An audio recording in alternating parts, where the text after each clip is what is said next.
رمضان کی عظمت اور فضیلت یہ ہے کہ فرض 70 فرض کے برابر ہو جاتا ہے اور نفل فرض کے برابر ہو جاتا ہے۔ اللہ جہنم کے دروازوں کو بند کر دیتا ہے، جنت کے دروازوں کو کھول دیتا ہے، عرش اس کا پہلے آسمان پہ آ جاتا ہے، شیطان سارے قید ہو جاتے ہیں، ساری کائنات، سمندر کی مچھلیاں اور زمین کی چیونٹیاں روزہ رکھنے والوں کے لیے دعا کرتی ہیں، جنت کو روزانہ روزے والوں کے لیے سجایا جاتا ہے اور اللہ اسے کہتا ہے میرے بندے آ رہے ہیں تجھ میں ہمیشہ رہنے کے لیے۔ اللہ کی طرف سے 24 گھنٹے ایک اعلان ہوتا رہتا ہے، کوئی بخشش مانگنے والا، کوئی توبہ کرنے والا، کوئی معافی مانگنے والا، کوئی بھی سائل جو بھی مانگے، ایک فرشتہ اعلان کرتا ہے نیکی کرنے والے آگے بڑھ تجھے بشارت ہو، دوسرا فرشتہ اعلان کرتا ہے برائی کرنے والے بس کر اور واپس ہو۔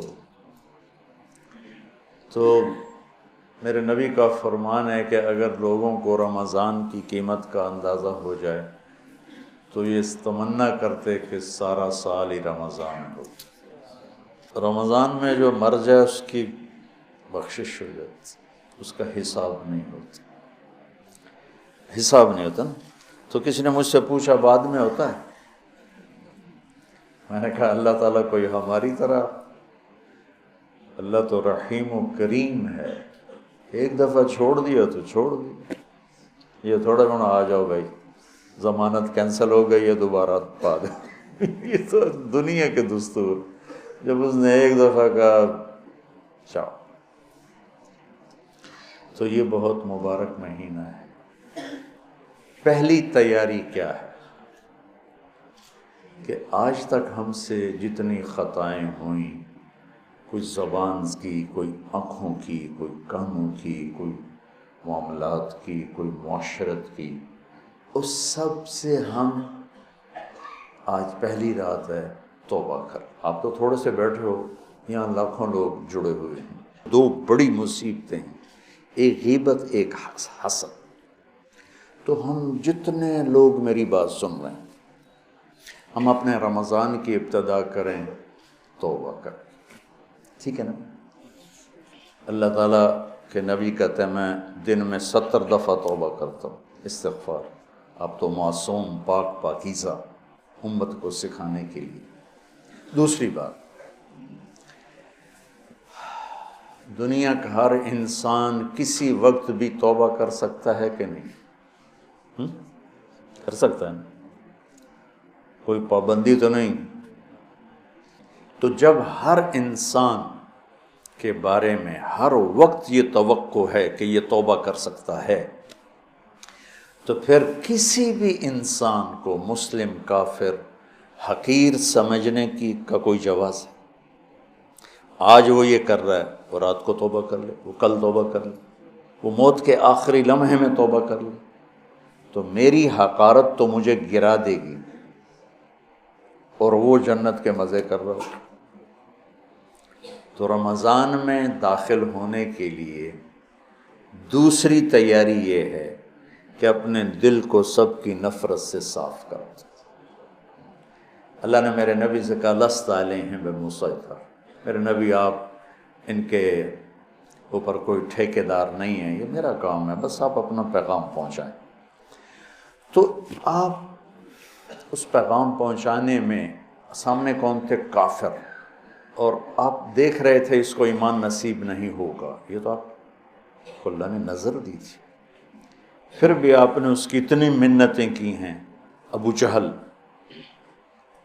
آپ نے کہا میری امت کا فرعون ابو جہل ہے، اور موسیٰ کے فرعون سے بڑا فرعون ہے کہ موسیٰ کے فرعون نے مرتے ہوئے کہا توبہ کرتا ہوں، اور اس امت کے فرعون نے کہا گردن ذرا نیچے سے کاٹنا تاکہ لوگوں کو پتہ چلے کسی سردار کی گردن۔ آپ نے اس کے گھر کے اتنے چکر لگائے جس کے بارے میں جانتے تھے نصیب میں ہدایت نہیں ہے، کہ وہ کہنے لگا اے محمد بس کرتے، ہم قیامت کے دن گواہی دے دیں گے کہ تو نے ہمیں اپنے رب کا پیغام پہنچا دیا تھا، اب بس کرتے۔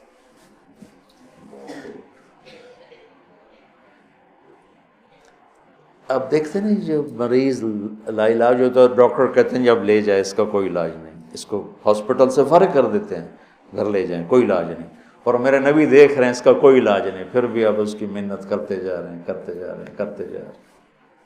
کاش ہم تھوڑا سیرت کو بھی پڑھتے۔ پھر مجھے خواجہ صاحب یاد آ جاتے ہیں، سکھری تروش منصوری نو ہن ٹھپ رکھ کنز کدوری نو، ہادی نہ سمجھ ہدایہ کافی نہ سمجھ کفایہ، کفایہ کافیہ وزن شعر کی وجہ سے، ہادی نہ سمجھ ہدایہ کافی نہ سمجھ کفایہ، کر پرز شرع وقایہ ایو دل قرآن کتاب۔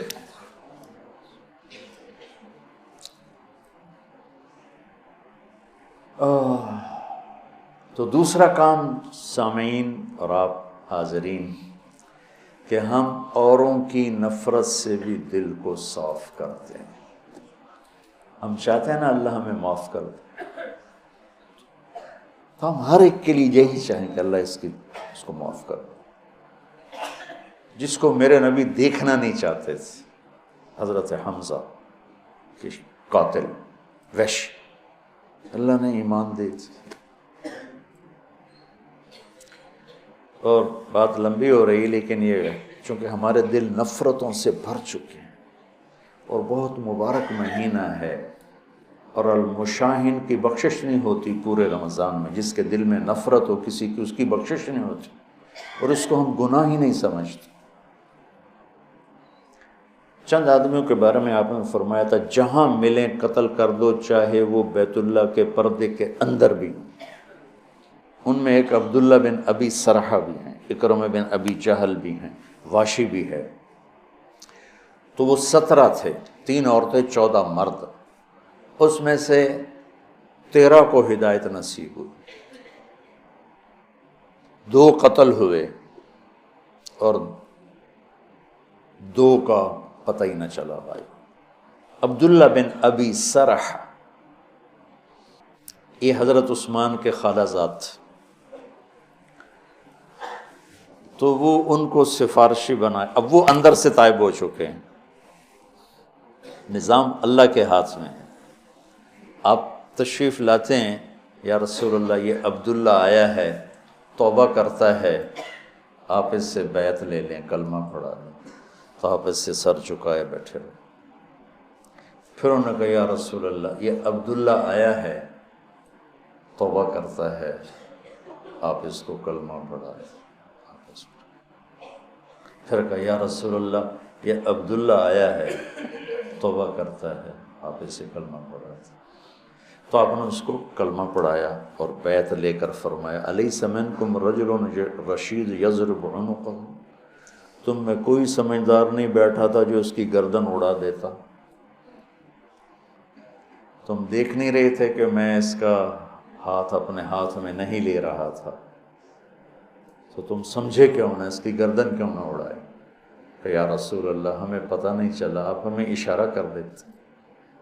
تو آپ نے فرمایا نبی خیانت نہیں کرتا ہے، نبی میں خیانت نہیں ہوتی کہ میں ادھر ہاتھ بڑھاؤں ادھر تمہیں اشارہ، یہ نبی کی شان سے پاک ہے۔ میں قربان جاؤں اس کی رحمت پر۔ اور موت کیسے آئی؟ کہ مصر کے گورنر بنائے گئے حضرت عمر کے زمانے میں، حضرت عثمان کے زمانے میں، فجر کی نماز پڑھا رہے تھے، نماز کے بعد ایک طرف سلام پھر السلام علیکم ورحمۃ اللہ، اور دوسری طرف پھیرنے سے پہلے ہی گر کے انتقال ہو گیا۔ ان کا تو صحابی ہونا ہی کافی تھا، لیکن اگر موت کیسے؟ تو جب اللہ فیصلہ فرماتا ہے تو اللہ کے نبی 3 دفعہ رکے رہے، پھر آپ نے بیعت لی۔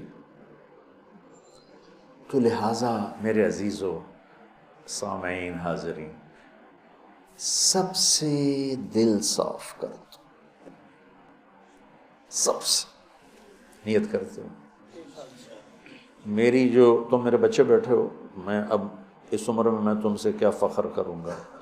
میرے سر کے درد کا ایک سبب یہ بھی ہے کہ میں سارا دن اس بدبخت سے لڑتا ہوں.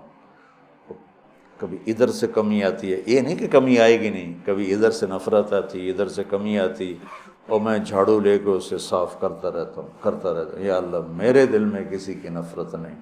سوتے ہوئے میں کہتا ہوں یا اللہ میرے دل میں کسی کا بغض نہیں. میں نے اپنے دل کو سب سے صاف کیا، صاف کیا، صاف کیا. آپ کو پتہ، جب آدمی مشہور ہوتا ہے تو محبت کرنے والوں کے ساتھ تیر انداز بھی آ جاتے ہیں. وَنَصَبْنَنِي غَرَضَ الرُّمَاةِ تُصِيبُنِي مَحْنٌ أَشَدُّ عَلَى السُّيُوفِ مَضَارِبًا، کہ مجھے ایسے تیر مارے زمانے نے کہ میرے جگر کے پار ہو کے ٹکڑے ٹکڑے کر دی. متنبی